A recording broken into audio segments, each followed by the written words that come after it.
Imaginez un Minecraft où littéralement tout veut vous tuer et où vous ne pouvez même pas couper d'arbres, les vaches vous attaquent, cuire de la nourriture prend une éternité, vous mourrez dans le noir, et même le craft de base nécessite des dizaines d'étapes. Tout ça sur le mode Better Than Wolves où chaque mécanique de jeu est 10 fois plus dure, et pour compliquer encore plus les choses, mon but sera d'obtenir un établi, un coffre et un œil de l'Ender en moins de 100 jours Minecraft. Et tout ça en mode hardcore, où je n'ai pas le droit de mourir une seule fois. Alors pour commencer, je dois classiquement récupérer du bois, ce qui prend malheureusement bien plus de temps que dans le Minecraft normal. Et après avoir cassé la première couche, j'ai obtenu un morceau d'écorce, qui me sera utile un peu plus tard. Maintenant, je dois casser une autre couche pour obtenir un bâton, et après l'avoir mis dans le menu de craft, il est taillé en pointe, donc je dois trouver de la pierre à extraire avec ce bâton. Ok, il y a quelque chose là-bas. Et pour ne pas m'épuiser à sauter, je dois casser de la terre et la transformer en dalle, ce qui m'évite de sauter et de perdre de la nourriture. Une fois dans la grotte, j'ai commencé à casser la pierre et la première couche a donné du gravier, qui, comme vous l'imaginez, est inutile, mais la deuxième fois j'ai eu un caillou, que j'ai aussi taillé pour pouvoir tout casser un peu plus vite, donc grâce à lui j'ai miné plus de pierres et je les ai à nouveau taillées. Et le plus important pour survivre à la première nuit, c'est la nourriture. J'ai donc décidé de tuer un mouton, mais dans cette version, les créatures sont 10 fois plus intelligentes. Non, pourquoi tous les moutons se sont-ils enfuis d'un coup? Cette version est encore plus difficile que ce que je pensais. Bon, ça ne vaut même plus le coup de courir après ce mouton. Mais la chasse ne s'est pas trop mal finie, et comme la nuit tombait, j'ai dû ramasser du bois pour faire un feu de camp afin de cuire ma nourriture. Car avec ce mode, manger de la viande crue peut vous tuer. J'ai donc pris du bois pour le feu, et je suis parti chercher un endroit pour ma base. Ok, comme vous voyez, la terre subit la gravité comme le sable, donc construire une maison avec sera plutôt impossible. J'ai donc décidé de m'installer dans une grotte. Mais pour qu'aucun monstre ne puisse entrer, j'ai quand même dû ramasser de la terre pour les murs. Et quand il a fait nuit, j'ai fabriqué un feu de camp, un allume-feu et un bâton. J'ai tout assemblé et j'ai commencé à allumer le feu. Ok, parfait. Ensuite, j'ai bouché les trous pour qu'aucun monstre ne puisse m'atteindre. Bon, je dois faire attention à ce que le feu ne s'éteigne pas. Donc je vais rajouter un peu de bois. Non, d'où il sort celui-là? Non, n'explose pas. Non, tout mon feu est détruit. Et maintenant je n'ai plus de base, ni de nourriture cuite. Pour ne pas s'affamer, je dois risquer le tout et trouver du bois pour le feu, sinon impossible de cuire la viande. Il y a un squelette là-bas, mais je crois qu'il ne m'a pas vu. Oh non, un zombie arrive vers moi. Ok, je dois m'enfermer ici et allumer ça vite. Je n'y crois pas. En gros, l'allume-feu a cassé, donc le feu de camp est inutile. Alors, pour ne pas mourir de faim, j'ai décidé de manger la viande crue, ce qui ne nourrit presque pas. Et il y a de grandes chances que je sois empoisonné. Mais ce n'était pas encore la fin de mes ennuis. Non, un squelette. Non, mais ça ne pouvait pas être pire. En plus, je ne pouvais pas boucher complètement le trou, sinon je serais mort à cause de l'obscurité. J'ai donc décidé de m'évacuer par l'arrière, mais là aussi, une mauvaise surprise m'attendait. Ah, et une araignée en plus de ça. Super, et il ne me reste plus que 3 cœurs. Non, j'arrive à peine à marcher.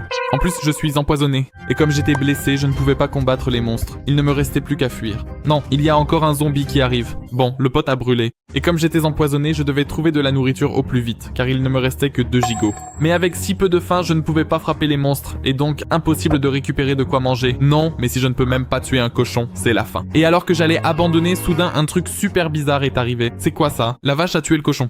Ok, 2 morceaux de viande ont été lâchés. J'en mangerai un et garderai l'autre pour le cuire. Je n'ai pas encore de bois pour le feu, je dois donc en récupérer un peu. Et on file à la base au plus vite car la nuit tombe et ma barre de faim est vide. Alors, pour ne pas mourir de faim, j'ai allumé un feu, mangé la viande cuite et attendu la fin de la nuit. Ok, d'après ce que je vois, le jour se lève. Et pour m'accueillir, un creeper m'a explosé au visage. Bon, mais c'est pas grave car je n'ai toujours rien à manger et il faudrait trouver quelque chose car il ne me reste que 2 cœurs et demi. Non, j'ai toujours trop faim pour pouvoir tuer des animaux. Alors, pour avoir de la nourriture, j'ai eu l'idée de pousser le cochon dans un trou, puis de l'enfermer. Bon, maintenant, je peux ensevelir ce cochon. Et il devrait mourir, ok. Et j'ai eu 2 morceaux de viande magnifiques. Ensuite, pour les cuire, j'ai récupéré plus de bois, allumé un feu et attendu toute la nuit que tout soit prêt. Et au matin, j'ai mangé mon porc et je suis parti à la recherche de toiles d'araignée nécessaires pour débloquer de nouveaux crafts et un nouvel emplacement de base. Car l'actuelle était détruite et en plus il n'y avait plus d'animaux dans le coin donc je n'avais plus de quoi manger et avec ce mode, les animaux ne réapparaissent pas après avoir été tués, il faut en chercher ailleurs. Bon, ici il y a une toile posée par une araignée et grâce à elle, je vais pouvoir fabriquer mes premiers outils. Maintenant, on met tout dans la table de craft et j'ai une hache, ce qui est une super amélioration. Et pour l'instant, mon objectif principal était de trouver un terrain plat avec un accès proche à l'eau, ce qui sera crucial plus tard pour construire un certain mécanisme. Mais pour le moment, je devais me concentrer sur la nourriture. Alors j'ai tué quelques moutons en chemin et coupé tout le bois que, comme vous vous en doutez, je ne pouvais pas transformer en planche. Et comme ma hache s'est cassée, très vite, j'ai dû finir de couper le bois avec une pierre taillée, avec laquelle j'ai ensuite fait 2 feux de camp. Bon, maintenant la nourriture va cuire 2 fois plus vite, donc c'est plutôt pas mal. Et pendant la nuit, tout devrait parfaitement cuire. Ok, je vais tailler ma pierre. Non, une araignée. Bon, heureusement elle ne peut pas entrer, mais je perds encore de la faim inutilement en la frappant. Et profitant du fait que le jour se soit levé, j'ai ramassé les toiles laissées par les araignées. Non, c'est pas possible! Et encore plus de bois pour pouvoir alimenter le feu. Mais malheureusement, ça ne pouvait pas durer, car soudain, une nuit totalement noire est tombée. Non, mais pourquoi maintenant? Je devais trouver une source de lumière au plus vite, sinon j'allais mourir. Ok, voilà la base. Mince, le feu s'éteint. Bon, je crois que je suis arrivé juste à temps. J'ai donc passé le reste de la nuit à regarder le feu et à rajouter du bois, tout en me faisant attaquer par des creepers. J'ai failli me faire dessus. Je vais murer ça, au cas où. Non, mais comment ce zombie est entré? Mince, oh non. Bon, je vais le laisser là. Pas besoin de perdre de la faim. Et quand toute la nourriture a été cuite, je suis parti chercher du fer. Et comme vous vous en doutez, en obtenir n'est pas si simple non plus, car après avoir détruit le minerai, j'obtiens de la poudre de fer que je dois ensuite transformer en pépites de fer et faire fondre dans un four spécial, ce qui prend au total 20 minutes. Et c'est seulement avec 9 pépites comme ça que je peux faire un lingot. Et comme j'étais dans la grotte, j'ai aussi miné un peu de charbon.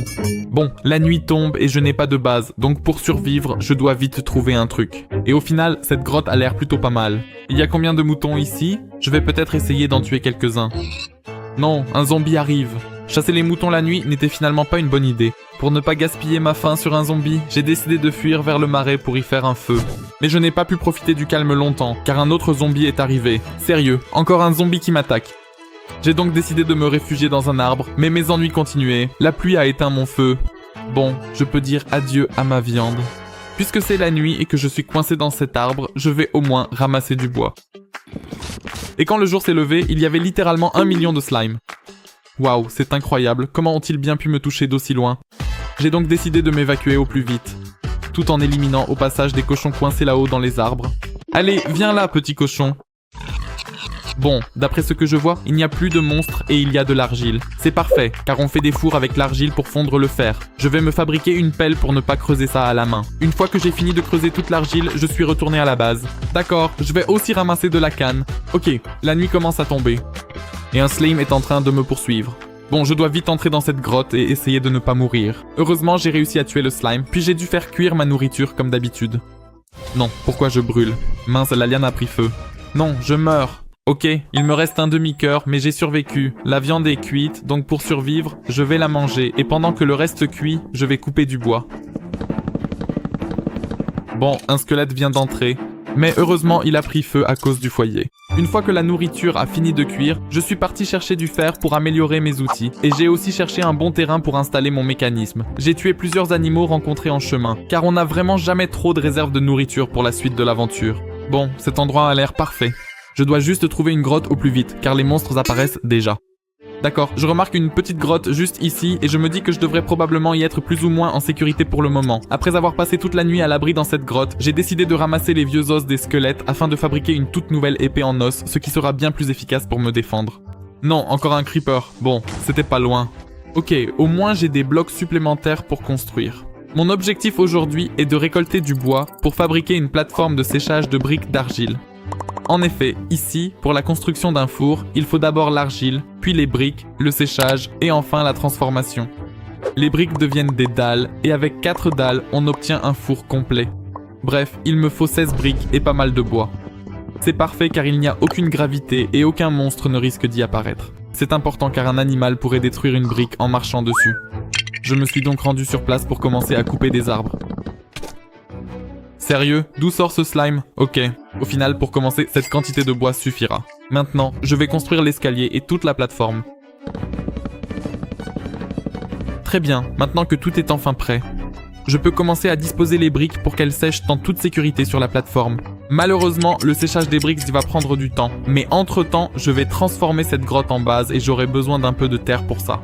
Alors pour commencer, j'ai ramassé de la terre avec laquelle j'ai pu boucher les murs. Et pour ne pas perdre de temps pendant la nuit, j'ai transformé les roseaux en osier pour fabriquer un panier qui fonctionne comme un coffre, mais avec un seul emplacement de stockage. Cependant, pour le fabriquer, j'ai d'abord dû m'occuper du tissage. Bon, c'est parfait. Et quand j'ai fini de tout tisser, j'ai assemblé l'osier dans l'établi pour faire le panier. Bien, maintenant je peux le poser, l'ouvrir et y mettre un seul objet au maximum. Oh non, un squelette. Il s'est vraiment caché sous la plateforme. Et comme le soleil ne l'atteint pas, il ne brûle pas. Alors pour empêcher les monstres d'apparaître, j'ai d'abord tué le squelette, puis j'ai tout muré. Et enfin, plus aucun monstre ne pourra me menacer. Bon, je vois que les briques finissent de sécher, je vais donc pouvoir les ramasser. Et maintenant, je dois transformer les briques en dalles, et c'est seulement avec 4 dalles que je peux enfin fabriquer un four. Ce qui, mathématiquement, fait 16 briques pour un seul petit four. Bien, je vais le poser tout de suite. Et maintenant, la nourriture va cuire 5 fois plus vite qu'avant. Et profitant du fait qu'il faisait encore jour, je suis allé au bord de l'eau pour planter des roseaux, afin de faire plus de paniers. Bien, cet endroit est vraiment parfait. Encore plus de roseaux. Hélas, impossible de planter les normaux, seuls les spéciaux avec des racines conviennent. Et je rentre très rapidement à la base parce que la nuit est maintenant déjà bien tombée. Et si vous vous demandez pourquoi je n'ai pas fait de maison en planche comme la plateforme, c'est que si j'avais un four dans une telle maison, elle brûlerait complètement. Et en attendant que la nuit passe et que la viande cuise, j'ai continué à tisser des paniers. Ça me plaît bien. Bien, le jour se lève et une araignée m'accueille déjà. Allez, meurs. Oh, un creeper sur ma maison, non pitié. Bon, je dois l'attirer ailleurs, vite. Allez, vas-y, explose ailleurs. Bon, globalement, je dois trouver plus d'argile pour les briques, car ce que j'ai est insuffisant, et je dois fondre le fer au plus vite pour fabriquer les outils nécessaires afin d'obtenir tous les objets, alors que je n'ai malheureusement que 100 jours. C'est pourquoi je suis allé au point d'eau le plus proche, puis j'ai extrait de l'argile, et c'est finalement pas mal d'argile. J'ai 64 argiles, ce qui me donne 4 fours de plus, donc c'est plutôt cool. Au passage, je vais prendre les roseaux qui ont magnifiquement poussé, et pile au bon moment, la nuit tombe. Je vais tout de suite rajouter des briques et... D'après ce que je vois, on manque de place, donc je vais devoir trouver plus de bois. Et pour l'instant, tant qu'il n'y a pas trop de monstres, je vais vite prendre ce charbon. Et je vais probablement passer cette nuit aussi à fabriquer un panier. Et quand le jour s'est levé, je suis retourné couper une énorme quantité de bois pour agrandir la plateforme de séchage des briques. Maintenant, c'est au tour des briques. Et je dois admettre que ça a l'air plutôt pas mal. Ensuite, je suis allé ramasser des bâtons pour alimenter le four, mais soudain, il s'est passé un truc qui a failli clore l'épisode. Non. Mince, c'est encore cette nuit noire. Bon, je dois allumer un feu le plus vite possible. S'il te plaît, allume-toi. J'étais littéralement à quelques secondes de la mort, mais heureusement, j'ai réussi à faire du feu au dernier moment. Bon sang, c'était vraiment pas loin. Merde, tout brûle, moi y compris. Aïe, aïe, ok, de l'eau, vite de l'eau. Et je n'arrive pas à éteindre ce feu. Mince, je dois passer toute la nuit hors de ma base. Pour survivre, j'ai décidé de bâtir un abri de terre. Et voilà qu'un squelette me tire dessus, aïe. Non, je brûle encore. Bon, je ne sais pas, je m'enferme ici. Je crois être en sécurité, je n'ai plus qu'à attendre. Ok, le jour se lève, c'est parti. Et à l'aube, un squelette m'a de nouveau accueilli. J'entends ce squelette par ici. Non mais, sérieux mec. C'était vraiment tout près d'être fatal, mais je suis enfin parvenu à regagner ma base. Je vois maintenant que beaucoup de briques sont séchées, alors je m'empresse de les ramasser. Et voilà 3 nouveaux fours de plus, c'est parti. Ok, je vais dégager cette terre. Je dispose maintenant les fours pour pouvoir enfin fondre tout mon minerai de fer. Mais je dois d'abord le transformer. Maintenant, je peux les mettre au four. Et voici le pire, allumer le feu. Eh, la canne à sucre a super bien poussé. Les toiles seront utiles, il ne m'en reste plus beaucoup. Bon, je rentre vite à la base. Et tout le fer a fini de fondre. Je peux donc le récupérer, le mettre dans l'établi. Et voilà un ciseau en fer. Je ne peux pas encore l'utiliser. Mais demain, vous verrez tout ce qu'il peut faire. En attendant la fin de la nuit, je cuis de la viande. Et je fabrique un panier. Bien, j'ai maintenant 2 emplacements de plus. Mince, je veux sortir, mais une araignée m'attend. Ok, elle est morte. Et la viande est cuite, c'est parfait. En allant voir mes briques, j'ai vu que la pluie les avait complètement gâchées. Non, c'est vraiment terrible. Toute ma progression est maintenant perdue. Un zombie m'attaque en plus par surprise. Dégage de là, toi. Peu importe. Maintenant, avec ce ciseau en fer, je peux enfin couper tout ce bois pour commencer à crafter. Et maintenant, je peux fabriquer des objets. Comme vous voyez, toujours pas de planche. Mais je pourrais me faire une pioche, sauf que je n'ai pas de bâton, donc je vais devoir retourner chercher un peu de bois. Et je peux enfin faire une pioche. C'est vraiment dommage que cet établi ne soit pas actuellement déplaçable. Je vais devoir y revenir à chaque fois. Mais c'est quand même un progrès vraiment important. Je peux enfin miner avec un équipement tout à fait correct. Et casser la pierre devient beaucoup plus facile. Avec la pioche, mon but était d'avoir assez de fer pour me fabriquer une hache. Grâce à elle, je pourrais enfin avoir des planches. Et ainsi débloquer plein de crafts utiles. Mais avant la grotte, il me faut des torches pour y voir clair. J'ai donc ramassé du bois et pas mal de charbon. Bon, je vais vite chercher de quoi manger. Il y a une vache, je pense pouvoir la tuer avec mon équipement actuel. Et mince, pourquoi ont-elles une telle portée? En fait, je ne sais plus si je veux la tuer. Ok, j'oublie ce que je viens de dire. Je plaisantais, petite vache, vis ta vie. Il ne reste donc que les cochons, moutons et poulets. Mais heureusement, il y en a pas mal ici. Bon, je crois que j'ai tué tous les animaux. Tant que je suis ici, je vais en profiter pour couper encore un peu de bois. Une fois le plein fait, je suis rentré à la base. Mince, un zombie me suit, je dois sprinter. Ah, je ne peux plus courir. Laissez-moi entrer ici. D'accord, c'est parti. Je vais tout de suite allumer le four. Et on va fabriquer la première torche. Comme vous voyez, la torche est éteinte et il faut l'allumer avec quelque chose. Dans ce cas-ci, avec le four. Malheureusement, une fois allumée, elle se consume. Même quand elle est dans notre inventaire. Mais heureusement, ça me permet d'allumer facilement les autres fours. Et de faire cuire la nourriture. C'est donc un gros point positif. Et comme ma torche était allumée, je pouvais partir à la mine. Mais j'ai vu qu'une autre fournée de briques avait séché. Je les ai ramassées pour fabriquer d'autres fours. Bon, on va les poser juste ici. Et je vais tout cuire avant d'aller à la mine. Ok, tout a parfaitement fini de cuire. Et je peux enfin me rendre à la mine. Et pour m'accueillir, pas mal de monstres. Ah d'accord, ça a fait mal. Je crois bien qu'il n'y a plus de monstres par ici. Il faut que je fabrique d'autres torches car elles finissent par s'éteindre. Bon, on a dû faire, alors je vais le miner tout de suite. C'est quoi ça? Cette grotte est immense. Mince, il y a encore 1 million de zombies sur moi. Oh non, pourquoi? Des creepers m'attaquent sans arrêt? Ok, on ne baisse pas les bras et on retourne miner. Bon, j'ai plus de 20 fer. C'est parfait pour me faire une pioche. Mais pour que la fonte ne dure pas une éternité, il va me falloir absolument plus de fours. Mais pour l'instant, j'ai enfin fini par allumer mes fours et j'y ai mis tout mon minerai de fer. Mais par inattention, j'ai fait une erreur qui a failli me coûter la vie. Et j'ai un autre panier pour ma collection. Oh non, c'est affreux, toute ma base est en train de brûler. Et moi aussi je brûle. Et voilà, 2 paniers sont partis en fumée. Malheureusement pour moi, j'avais toute l'argile dans le panier qui a brûlé. Je dois donc maintenant en reminer. Si je me souviens bien, il devrait en rester pas mal dans le marais. Et ok, je ne sais pas si vous voyez. Mais il y a vraiment de l'argile partout ici. Je vais donc pouvoir me faire un plus gros stock.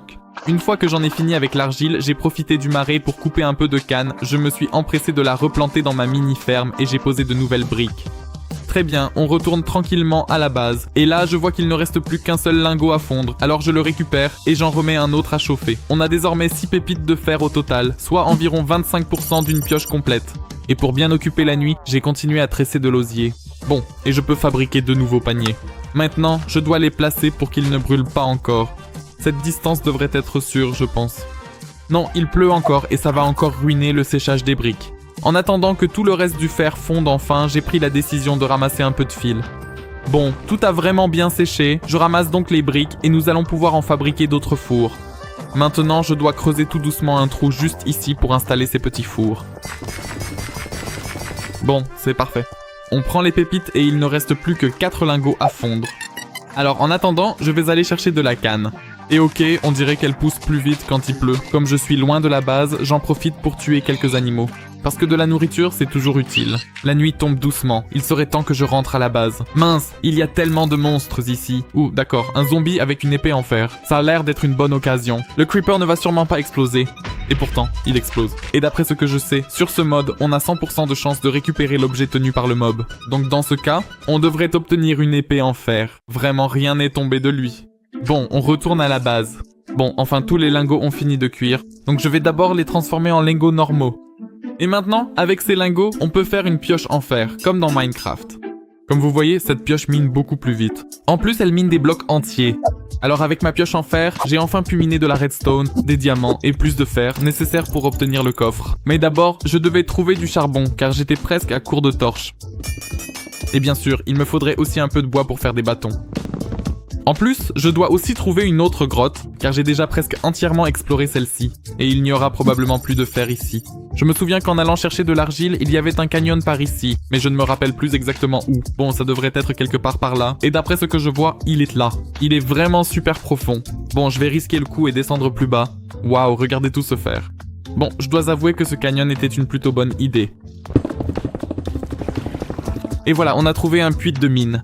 Pas de coffres en vue, juste quelques zombies. Et mince, c'est vraiment massif. Ah, finalement, il y a un coffre. Oh, et on a 2 pains, magnifiques. Bon, d'après ce que je vois, il y a un spawner d'araignées venimeuses, donc je ferais mieux de me retirer. Et super, il y a encore de la redstone. Heureusement, il y a de la lave, donc on n'est pas dans le noir. Bon, toute cette redstone me suffira largement. Et maintenant, je dois me concentrer sur le minage du fer. Malheureusement, je n'ai trouvé aucun diamant pendant tout mon séjour ici, mais j'ai réussi à obtenir pas mal de fer et de redstone qui sont nécessaires pour fabriquer le moulin d'avant, grâce auquel je pourrais fabriquer les objets pour faire le coffre. Alors j'ai commencé à rentrer à la base et en sautant pour sortir, j'ai perdu beaucoup de points de faim. Bon, j'y suis presque. Je vais prendre encore un peu de charbon en réserve, pourquoi pas. Et enfin à la surface. Dommage qu'il fasse nuit. Il y a déjà un zombie qui essaie de m'attaquer, mais bon, on ne s'inquiète pas et on file direct à la base. Et d'après ce que je vois, tout a bien séché, donc je vais prendre ces briques. Et on a un autre four pour la collection, même si vu que j'en ai plus de 2 stacks à faire cuire, le nombre actuel de fours n'est pas satisfaisant. Alors comme j'avais 148 fers à faire cuire, les jours suivants consistaient à mettre le fer dans les fours, récupérer l'argile, la faire sécher, puis retirer le fer, et ainsi de suite en boucle, indéfiniment. Mais un souci de nourriture a surgi car, vous le savez, sur ce mode, les animaux ne réapparaissent pas. J'ai alors décidé de construire une ferme renouvelable, mais ce n'est pas si simple, car l'herbe ne donne pas de graines. Et quand j'ai essayé de casser une citrouille, rien n'en est tombé non plus. Mais j'ai alors pensé aux pastèques, et pour obtenir leurs graines, je suis parti pour un long voyage afin de trouver un temple de la jungle, car c'est là qu'il devrait y avoir des graines. Et au passage, en étant sur un nouveau terrain, je récupérais aussi de la viande. Mais à un moment donné, par inattention, j'ai failli mourir. Et c'est quoi ça? Qu'est-ce qui se passe? Quoi? Hein? Qu'est-ce qui arrive? Non. Qu'est-ce qui s'est passé? Ok, je ne savais pas que les calmars pouvaient être aussi dangereux. Malgré tout, j'ai décidé de ne pas abandonner et j'ai continué à chercher la jungle jusqu'à ce que je la trouve. Bon, enfin une jungle. Ok, c'est sûrement un temple. Yo, ok, on y est. Ah, une araignée venimeuse. Mince, ma barre de faim est vide. En général, d'après ce que je sais, il y a toujours des pièges dans ce genre de temple. Je n'ai aucune idée de ce que ça fait, mais ça a l'air cool, alors je le prends. Yo, j'ai eu de l'expérience. Bon, je pense qu'en passant par là, je devrais éviter tous les pièges. Non, pourquoi il n'y a pas de graines? Malheureusement, il s'est avéré que je me trompais complètement et qu'on ne trouve des graines de pastèque que dans les mines abandonnées. Mais tout n'était pas perdu, car il s'est avéré que la pierre moussue n'est pas soumise à la gravité comme les autres blocs. J'ai donc décidé d'en miner un peu car ça pourrait servir plus tard, puis je suis retourné à la base. Bon, je vois que toutes les briques ont bien séché. Il est donc temps de les ramasser. Et 4 fours de plus pour la collection. Il va donc falloir agrandir un peu ici pour qu'ils puissent tous tenir. D'après ce que je vois, pendant mon absence, toutes les pépites ont bien fondu, alors je vais les ramasser tout de suite. Et on n'en a que 37. Mais vu le nombre de fours qu'on a maintenant, ça devrait aller tout seul. Alors, quand tout mon fer a enfin fini de fondre, je suis allé à l'établi pour fabriquer une hache, ce qui m'a permis de faire des planches, avec lesquelles j'ai ensuite créé des paniers plus grands qui ont 4 emplacements au lieu d'un seul. Et pour en avoir encore plus, j'ai détruit les vieux paniers, je les ai transformés en osier et j'ai tout assemblé dans l'établi. Ensuite, j'ai soigneusement trié chaque objet, ce qui a permis de bien organiser mon inventaire. J'ai aussi fabriqué un seau et des cisailles, qui facilitent la récolte des toiles d'araignée nécessaires pour fabriquer des outils. Mais ce n'est pas tout, car quand on s'approche d'un creeper, c'est littéralement magique. Bon, comme vous le voyez, le creeper ne peut absolument rien me faire et il ne fait que me suivre, ce qui est super drôle. Et j'ai obtenu ces huîtres, qui seront utiles un peu plus tard. Mais maintenant, je peux juste le tuer et voilà. Pour tester, j'ai aussi essayé de fabriquer un coffre, mais malheureusement ça n'a pas marché. Mince, j'y ai cru un instant. Et maintenant, je dois aller dans le Nether pour récupérer du quartz et de la roche du Nether. Grâce à ça, j'aurai enfin une source de lumière infinie, car comme vous le savez, les torches finissent par s'éteindre. Maintenant, je dois me concentrer sur la construction du portail, mais malheureusement l'eau ne fonctionne pas avec ce mode, comme dans le Minecraft habituel. Et construire un portail comme pour un speedrun classique n'était pas envisageable. J'ai donc dû d'abord trouver des diamants, fabriquer une pioche, miner de l'obsidienne et seulement ensuite construire le portail. Je suis donc allé directement dans une grotte. Ok, d'après ce que je vois, c'est ici que commence le niveau à diamant. Je peux descendre ici en toute sécurité, et il y a quelques petits diamants. D'après ce que je vois, il n'y a rien pour l'instant. Bon, enfin un diamant. Malheureusement un seul, mais j'espère qu'on en trouvera d'autres. En gros, il m'en faut encore au moins 3, et en voilà un autre. Maintenant, il faut juste éviter de tomber dans la lave. Ok, le pire c'est que je ne peux pas miner la pierre pour voir s'il y a des diamants à côté. Je vais peut-être essayer de faire le tour. Bon, il n'y a pas vraiment de diamants par ici. Mais il y a du lapis lazuli, ça peut toujours servir. Bon, voici un autre diamant. Oh, un creeper. Tu ne m'exploseras pas au visage aussi facilement? Bon, un autre diamant. Et il y en a 4. Bon, avec autant de diamants, je peux carrément m'en aller. Maintenant, on fait une pioche. Et malheureusement, comme vous voyez, le craft normal ne marche pas car je dois d'abord faire un lingot de diamantium avec du diamant, du fer et une huître de creeper. Et comme vous voyez, malheureusement j'en ai que 2, donc je dois trouver un creeper. Le plus simple sera sûrement de descendre dans une grotte. Bon, et voilà un creeper. Merci mon pote. Ouah, un zombie! Mince alors, il y a aussi une araignée qui me tire dessus. Aïe, encore un. Non mais les gars, s'il vous plaît, laissez-moi tranquille. Donc on craft les lingots et on a enfin notre pioche en diamantium. C'est parti. Et par conséquent, je vais enfin pouvoir miner l'obsidienne et aller dans le Nether. Mais je crois que je dois retourner dans la grotte car il n'y a pas de lave ici. Bon, je vais bloquer cette eau pour qu'elle ne me gêne pas. Et on mine. Non, mon obsidienne a brûlé. Bon, je crois que l'eau doit rester là pour que l'obsidienne ne tombe pas dans la lave. Bon, je pense que c'est l'endroit idéal pour le portail. Et maintenant, je dois tout d'abord construire un feu de camp, le poser, puis enfin l'allumer. Et on a enfin un vrai portail qui fonctionne. Bon, on y va. Ok, pour être honnête, le Nether a l'air assez vieux. Oh, et la forteresse est super proche. Bon, je prends vite un max de Netherrack, car je sens qu'1 million de ghasts vont apparaître. Et malheureusement, sur cette version, les ghasts sont vraiment mortels.